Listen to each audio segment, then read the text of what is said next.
John, I think you want to get started, please. Okay, thank you. So, hello, and welcome to Imagine Buffalo, the library's weekly interview lecture program. I'm John Spears, Director of the Buffalo and Erie County Public Library, and today we're going to be turning the tables a little bit, and I am pleased to host today's program with our special guest, Dennis Galucki. This program is being recorded and can be accessed on the library's YouTube and Facebook channels in the next few days.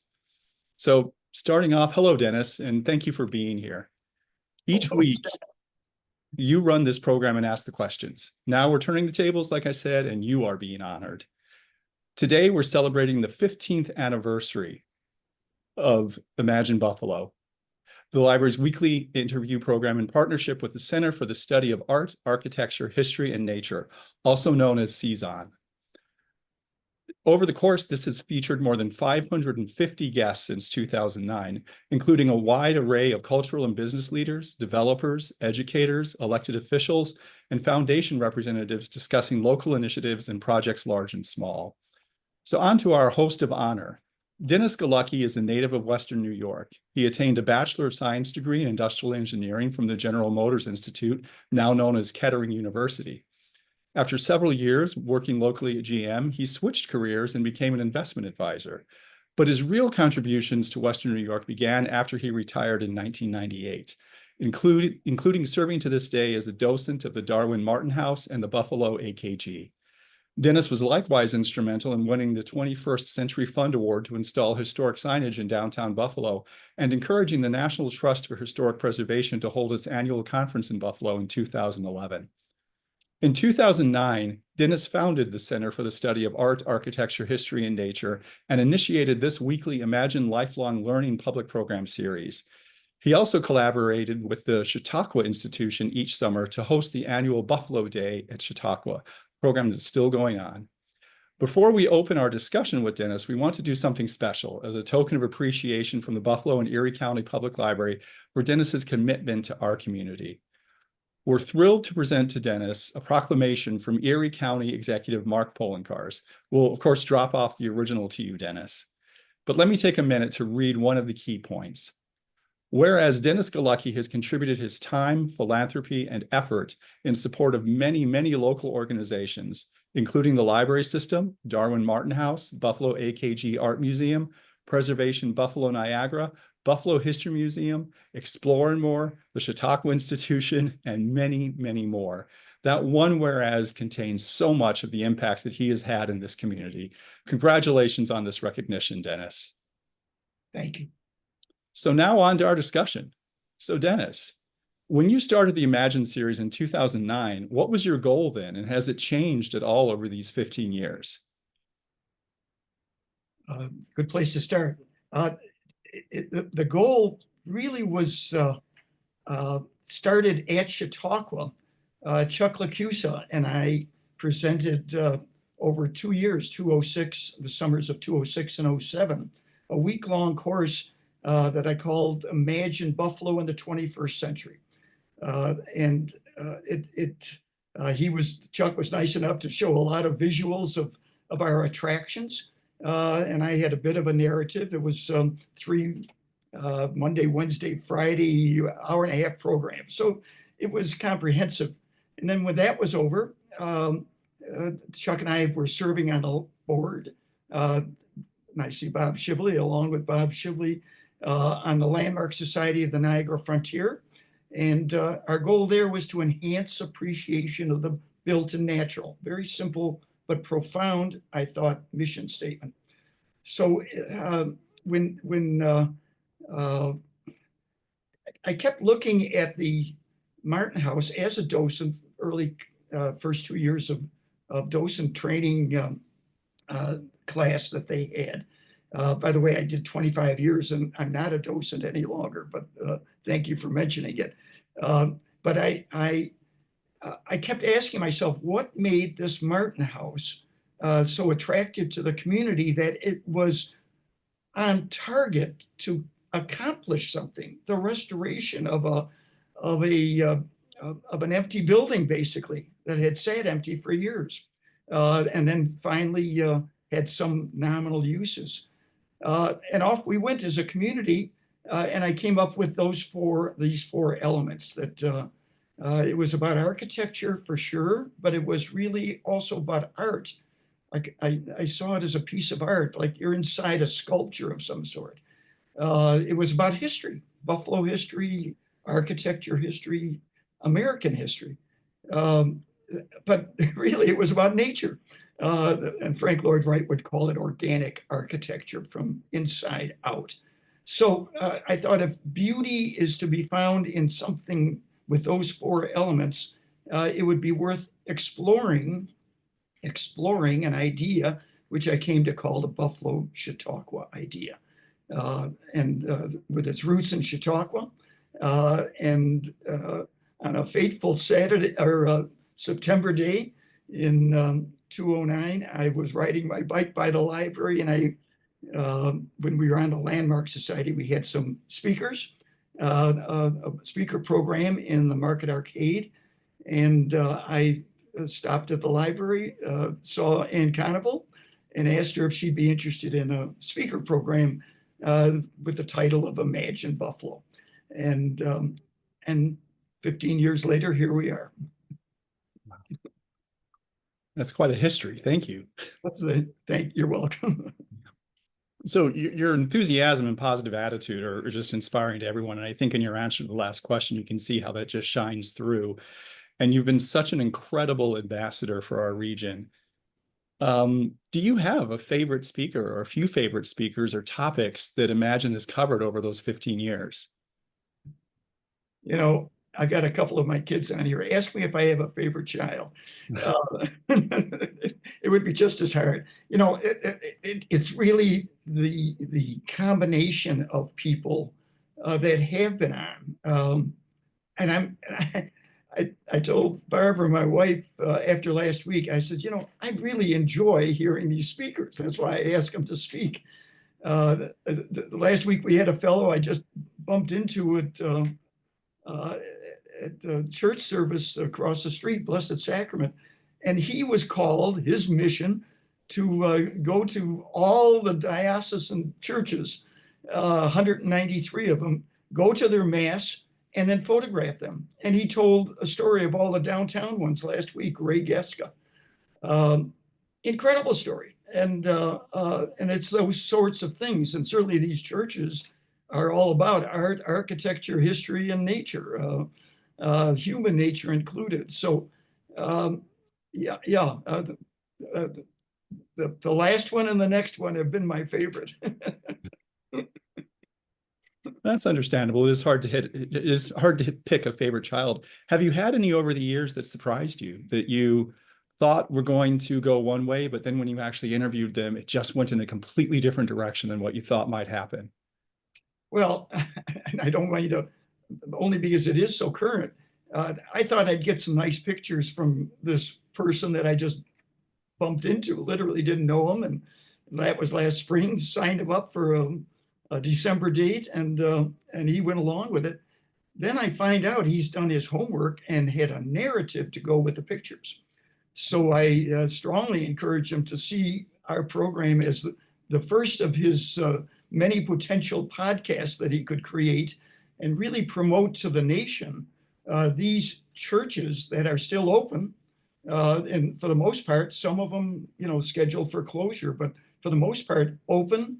And if you go online, I started to research it. You say, boy, there's the 10 most beautiful Catholic churches in America, and there's a list. Why shouldn't Buffalo create a list of 5 or 8 of these most beautiful churches in downtown Buffalo and let it be out there nationally? And when people come in here to see the AKG Art Gallery or Art Museum rather, or Sabres hockey game or Bills, why not add that to our list of incredible attractions that can be seen? So that was a surprise for me. So over the years, the speakers you've invited have represented an incredible array of organizations, expertise, and interests. And, you know, even just in your last description, you described someone that might be unexpected. Is there anybody you really wanted to speak that you still want to invite? Who's your Who's on your wish list right now? Um, well, I I can't think of anybody. There's one person, and I won't mention it, but he used to be a mayor in town and is no longer our mayor. But he kicked off the series by sending his development director, and we also had the mayor of Niagara Falls, and that was our opening program in December of 2009, and it worked out fine. The development director did a YouTube. And I thought, wow, it's a whole angle I had never thought about. You could record these things. And maybe every speaker will do that. So someplace out there in the YouTube world is the original program that the development director had. He was released from his services about 2 weeks later. So it was a funny story, let's put it that way. And the mayor, we just never could connect to have him speak on this program. I wish I had. It is the Imagine Buffalo program, after all. Maybe we'll get the new one as soon as possible next year. Okay, well, thank you.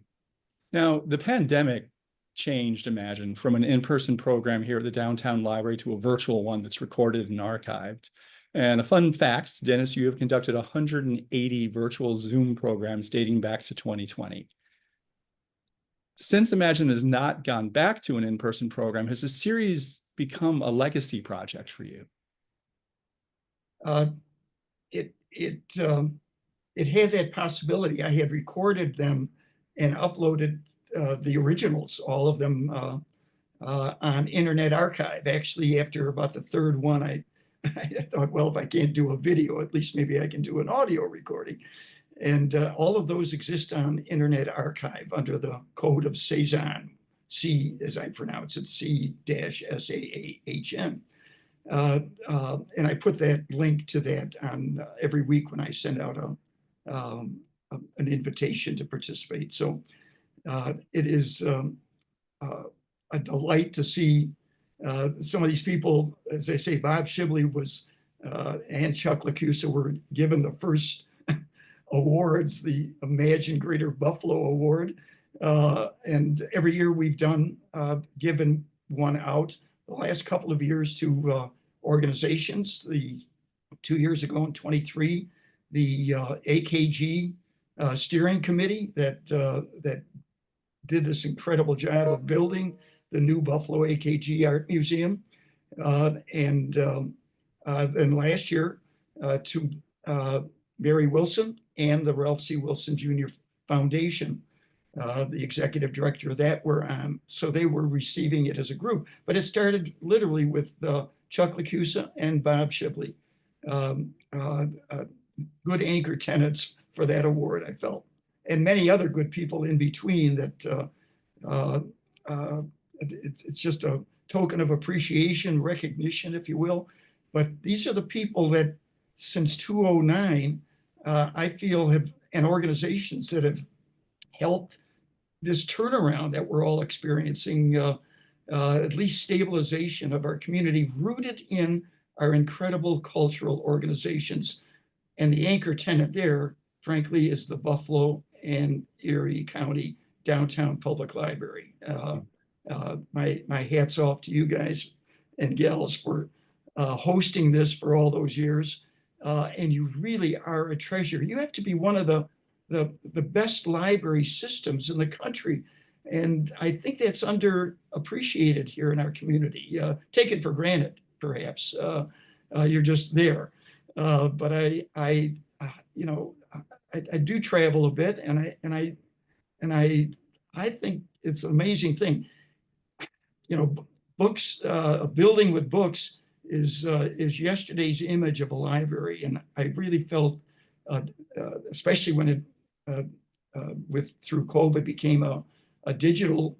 It was always a digital enterprise on an audio, but that it would expand the community's awareness of what a library can do.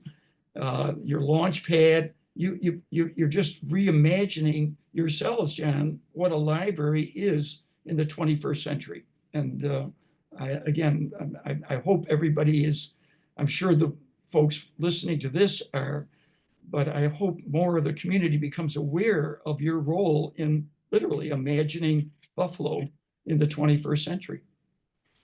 Thank you. I may be a little bit biased, but I'd like to think we're one of the best library systems in the country as well.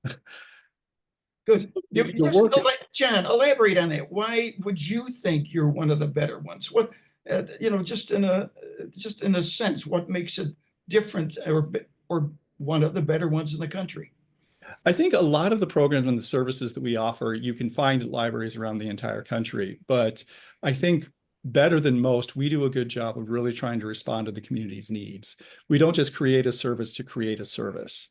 We don't just do something because we see it, it looks flashy, and it happens at other libraries. We do it because we see a definite need. Everything we do is based on what is it that the community wants? What is it that is going to help make this community a better community? And then we'll provide the service. So I think there's an intentionality at this library that doesn't necessarily exist at other libraries around the country. And we do it in an incredibly efficient way. We are tax supported.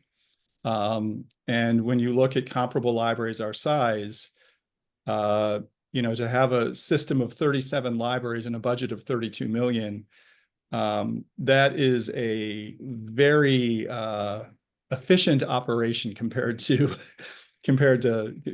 other libraries. I'll give the example of Suffolk County. Suffolk County serves 1.3, 1.4 million people, and the combined total to operate all of the libraries in their service area is 350 million. And then to serve a population just slightly less than 1 million here. So, within spitting distance, we're less than 1/10 of that. That's efficient. Yeah. So I think there's a lot of factors that go into it. I've had the privilege of working at a lot of libraries during my career, and I can say that this one, there's something special, not just about the library. I think this is a special community as well. It really is. Nice. Yeah. Very nice. Well, we agree. Thank you. And you've done incredible work with the library, and your work with the library, I imagine, has spawned several other projects you lead, such as the 4x4 promotion for fourth graders and their families at cultural sites, and then of course Buffalo Day at the Chautauqua Institution each summer.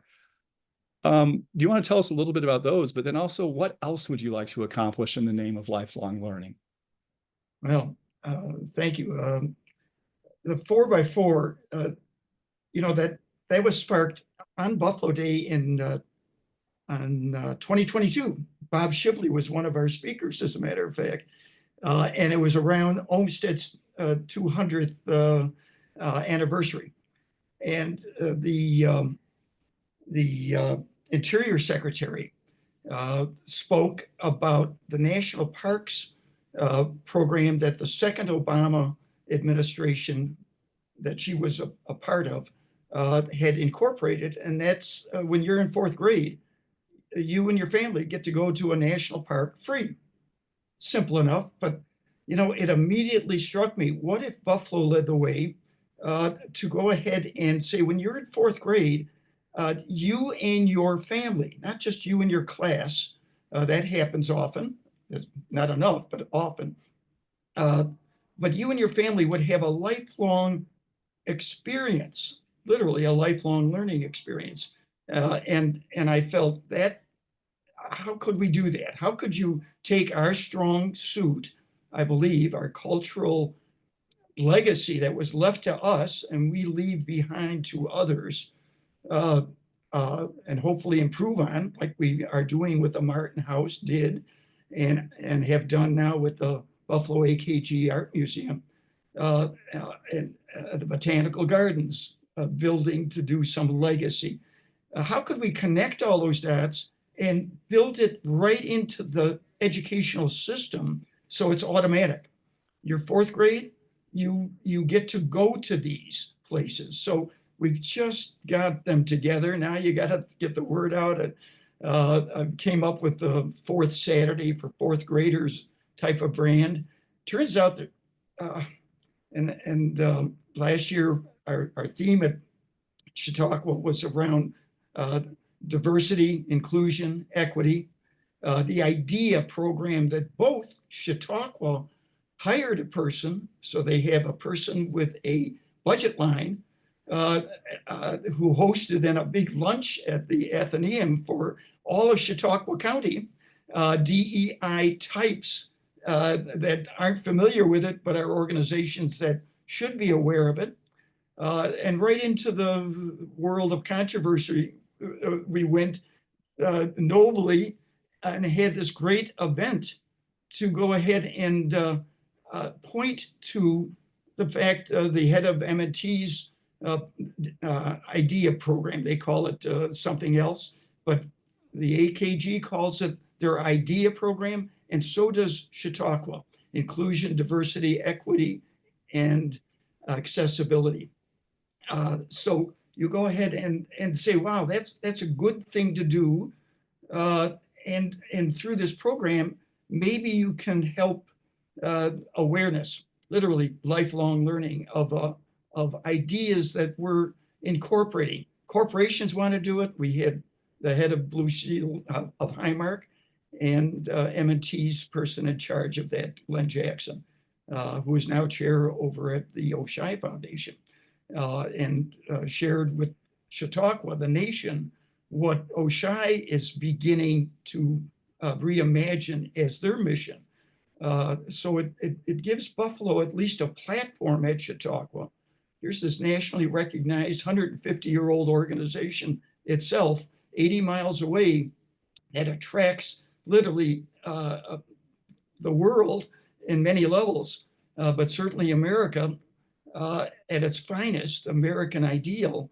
And here's Buffalo at least now having a day set aside, negotiated where everybody in the 44 zip codes, 14201 to 14280, they're free for the day at Chautauqua. All we have to do is make sure they're aware of it. And if they register early, the parking's even free. So I used that idea and then brought it into this 4x4. Let's focus on those 44 zip codes and let everybody imagine their own flyer, and that's what we're doing. And the BPO went one step further. They said, we're going to do 4 performances. The last one is coming up here is the Christmas Pops on December, second last one, December 22nd, that's Sunday. But we will restrict it to 14 zip codes, inner city zip codes. 14208, the top shooting, the Tops Market shooting is in that zip code. 14209, where I live, isn't. Right next door. But those 14 zip codes should be our primary focus, and I'm sure that's what you're going to be hearing from Oshai, our creative things. I hope this program can be one of them. I hope that answers your question, John. Oh, definitely. Thank you so much. At this point, we're going to turn it over to the audience. So those watching on Zoom, if you could please put your questions in the chat for Dennis. And we do have a few already, okay? So I'm going to read these. Dennis from Todd, your son. First off, congratulations, Dad. We're very proud of you. This is a wonderful model for public libraries to embrace. We have Scott Scanlon, who's on as well, recently retired from the Buffalo News. Scott writes, I returned to my native Western New York region in 2004 after 18 years away, and it seemed almost nothing had changed. Since 2009, so much has changed. What do you see as the major forces that shaped Buffalo's resurgence? What is needed going forward to continue? Dennis. I'm going to ground my answer in the culturals. I really think, yes, and a certain developer from Washington that has become our patron saint here. It takes two. I'd like to think awareness. Bob Shibley and I, as I say, had the good fortune, the honor of serving on the Landmark Society of the Niagara Frontier. And it just struck me, along with Chuck Lacusa, that we had people giving tours. How do you put them together into one unit? And we tried to merge ourselves with another group, Presco. And then, actually it was in 2005, I made that train trip out to Portland, Oregon, because we wanted to make that merger to find out about preservation. I wasn't familiar with it. And there was the National Trust for Historic Preservation in Portland, Oregon. I met the head of it at a gathering, a reception. As soon as I got off the train and walked through Portland, I said, this could be Buffalo. If only you could get this conference to Buffalo, you'd shine a spotlight. And yes, others would see you, but frankly, we would see ourselves. And that seemed to work out. So I came back and just said, we got a task to the board. We had 20 folks on the board. The task was simple. We got to get about 20 people, good people, to Pittsburgh the next year in 2006, to where the conference was going to be held, and do our best to sell it.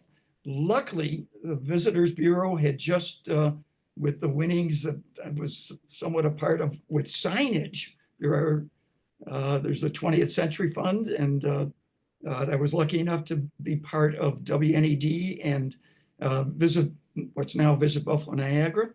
And they give $100,000. I had added my part for $20,000 to create 5 signs, 4 I thought in Niagara Square, describing that area. I think visitors come, they walk around Buffalo, and they will end up in front of City Hall.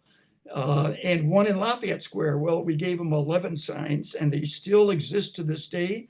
They've been graffiti free, and I'm very proud of those signs and those that were on the Landmark Society. That's the awareness factor of helping people see what they're walking by, whether they're visitors or folks that live in Western New York. Once you have that awareness and preservation, and you say, hey, this is worth saving. This is worth imagining the architecture like Chicago has done, that this is our strong suit. And so every new building should incorporate a thought process around legacy. It isn't just functionality, it's around legacy. We were left things, and what are we leaving behind? That's what the Imagine series is designed to do. Then we expanded, and I see Scott Scanlon, thanks to his good efforts, you find out that wellness is a factor. And I try to incorporate that through Phil Haberstroh, who we honor with a walk once a month, and make sure we stop by and acknowledge that in Delaware Park, because he was part of that. That somehow wellness is tied to seeing beauty, that you see humans, that you want them to be equitably treated. These all mesh together as a community vision, I guess, is the best word I can offer. So we've tried to be that platform to share all those components. All those 500 speakers really are pieces of a very large puzzle, if you will, 1,000-piece puzzle, let's call it. Like doing 1,000-piece puzzles, my wife and I do, and each one of these squares is like a piece of a puzzle. Couple more comments from Barbara Abano. Congratulations, Dennis and Chuck and Ann. What a wonderful resource for all of us. From JD, thank you, Dennis. When did sustainability become a theme or component of your discussions?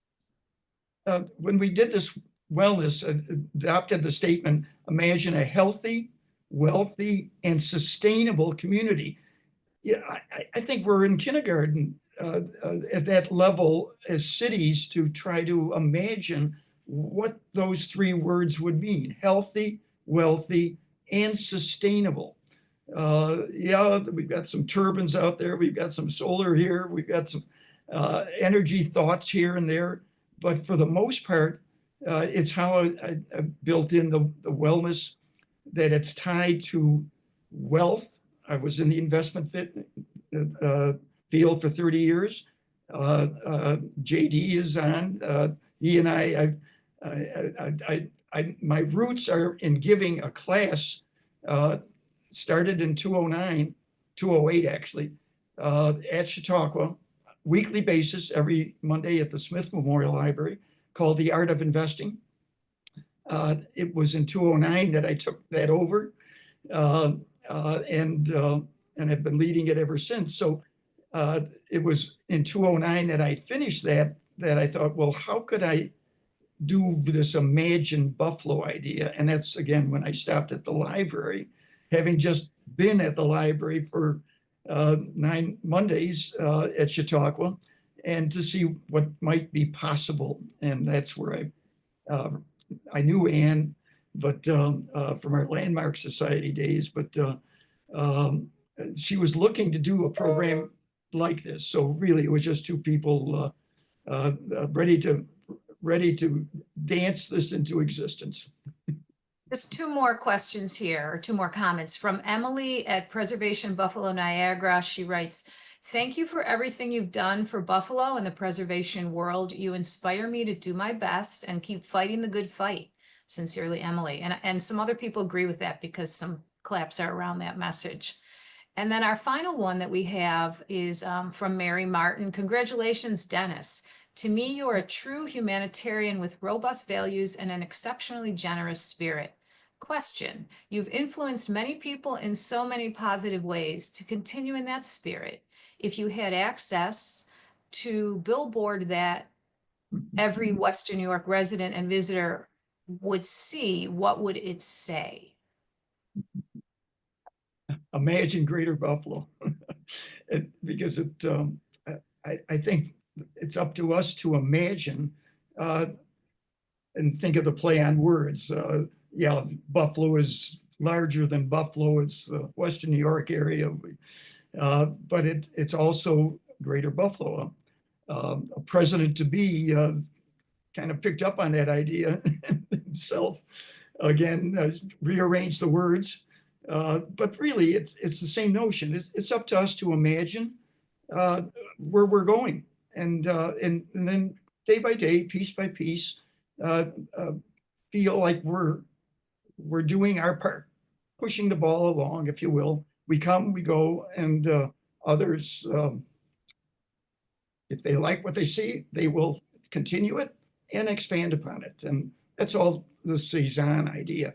You know, I took that because I was aware a little bit of art as I was taking the courses to become a docent at the AKG. And I liked the notion of the artist Cezanne. He was really this bridge painter that got us from one spot of realism into another spot. Picasso would say, without Cezanne, there's no Picasso, and many others felt that way. So I thought Cezanne might be this bridge vehicle, the way I pronounce the acronym, and that's the reason I do it, just to honor him. I give a tour every Saturday at the AKG, and I call it Seeing Beauty in the Abstract.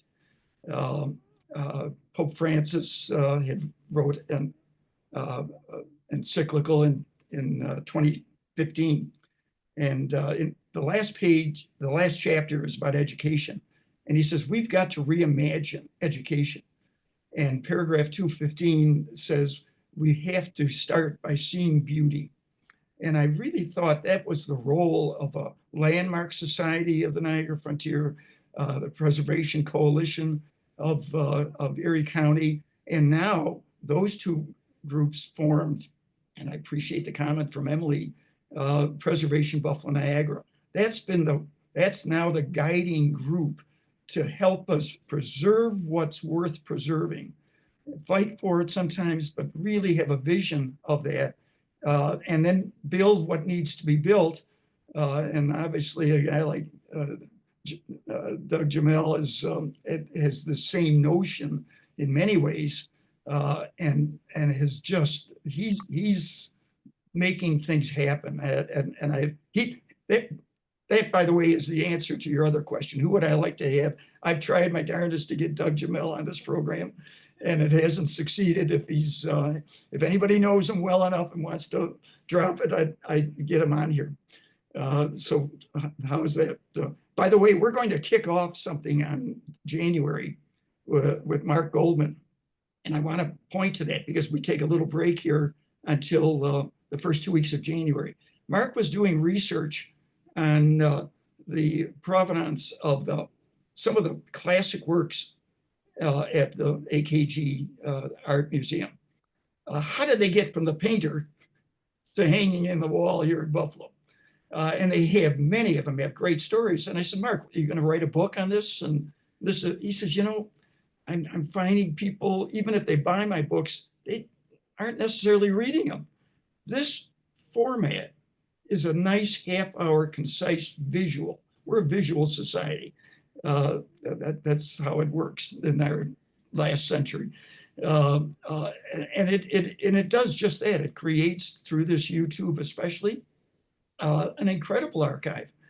John, I also want to mention one of the things I'm proud of is we took that Mark Twain room of yours and made a 3D VR of it.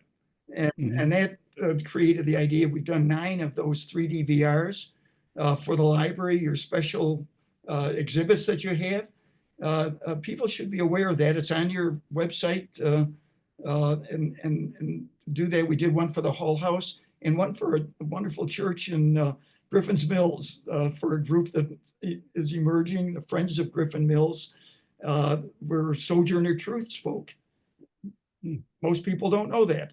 We got some signage to verify that reality. Alan Davis is on, and my partner in working on that project. And 3D VRs really are a decent way to take those great exhibits you create and not just have a photograph or 2 of them, but to really feel like you can click and you see what Mark Twain was writing or thinking, or what the books represent, or all the beautiful features. So that's just using the technology. Who knows what's in front of us technology-wise in the future? But that's something I don't see on other library sites. No. Check out the Chicago Library, see if they have any 3D VRs of exhibits. I don't think you're going to find it. I haven't. So I'm going to read one more comment, and then John's going to wrap it up, just because we're running into about 10 after 1. Let's see, this is from Tim Galucki. One of your speakers once commented that you are like a bee pollinating and linking people and places together. I'll always love that image. Congratulations and much love from your favorite son, Tim. Barry Roberts has also said, thank you, Dennis, for the work you've done for the community in the Martin House. Beth Mellis says, congratulations, Den. Ken Stone, retired from the library, says, congratulations, Dennis, for the well-deserved recognition. Your creativity and persistence is so much appreciated. And I'm going to hand it over to John Spears to wrap up. Well, thank you, Dennis. And in closing, I want to present you a small token of our appreciation for your work, and as a show of gratitude for the tireless volunteer efforts in support of the Buffalo and Erie County Public Library and the cultural community, and all of that in the name of lifelong learning for everyone.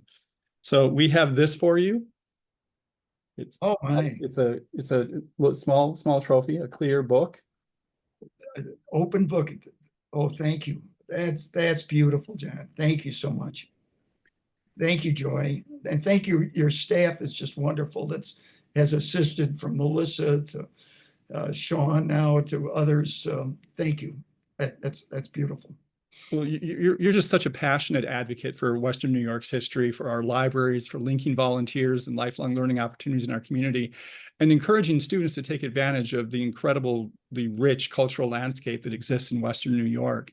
So on behalf of the library staff, we are just so grateful for the commitment and dedication that you've shown over these 15 years. Imagine Buffalo will return with Dennis at the helm on Tuesday, January 7th, with historian and author Mark Goldman. And I want to thank everyone for attending, and best wishes for a peaceful, safe, and healthy holiday season.